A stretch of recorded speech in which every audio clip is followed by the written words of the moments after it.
Hey YouTube, Hill Country Husker. Appreciate you guys checking out my videos. Thanks for the comments. Appreciate all the subscribers to my channel. Just want to say thanks for that. I was watching a video series here recently, and the YouTuber was going over some things and made a statement, more of a question. Really got me to thinking. What this person said was, why do we always elect stupid people to public office? I don't know why it stuck with me, but it really did. It got me thinking. And you know, it's a true statement. We do elect stupid people to public office, and it's not just in this country. It happens around the world.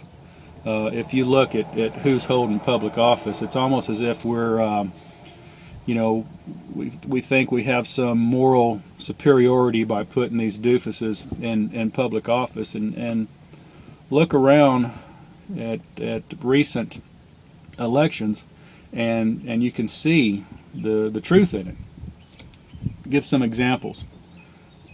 The mayor of Washington, D.C. in the past, Marion Barry, a crackhead, have him on tape.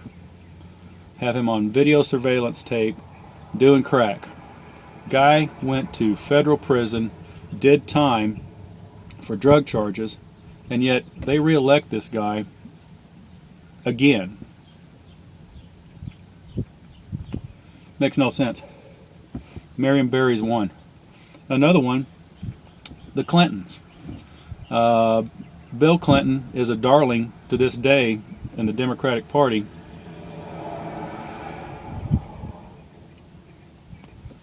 Even though lied under oath, was impeached.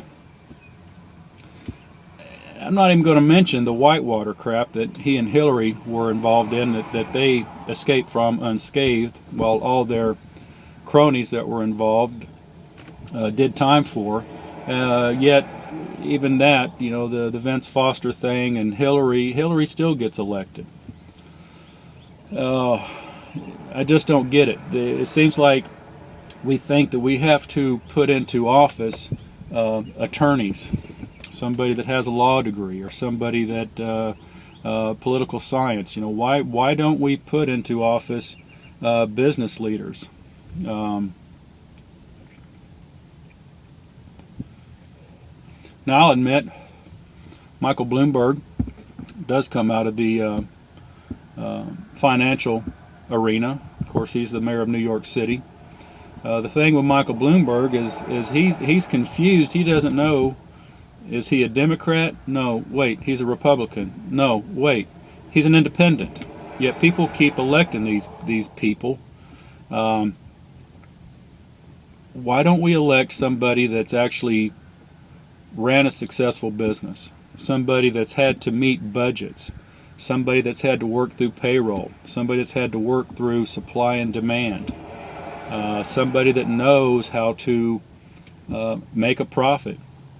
It seems like we don't want to. We want to keep putting in these political puppets that most oftentimes are backed by big businesses. They're backed by special interest groups. Another example in that case is the governor of Arizona right now, Jan Brewer. She has close ties with the private prison system in her state. So of course she's all for the immigration laws that fill up those private prisons with these immigration offenders. That's where they get all their support from. It's not really, they're not doing what's best for the people. They're doing what's best for their lobbyists and their backers and their special interest, and those that are putting money into their campaign. And running a campaign is an expensive endeavor. I ran one statistic, I think it's back in 2010, the amount of money that it cost to win a senatorial seat was almost $10 million. Now, the average person's not going to have that money, that type of money, that kind of backing, regardless of their background. There's some people that run on the local level that Obviously, it's not going to cost that much money, but most of these people are the professional politicians. And you know, it's a dangerous game to get into, because once you get elected to public office, you're going to be susceptible to character assassination at every turn. So maybe that's why your average people like you and me and others don't want to get into public office. But I tell you, the reason I think the majority of people elect stupid people to public office is because they're doing what the television's telling them to.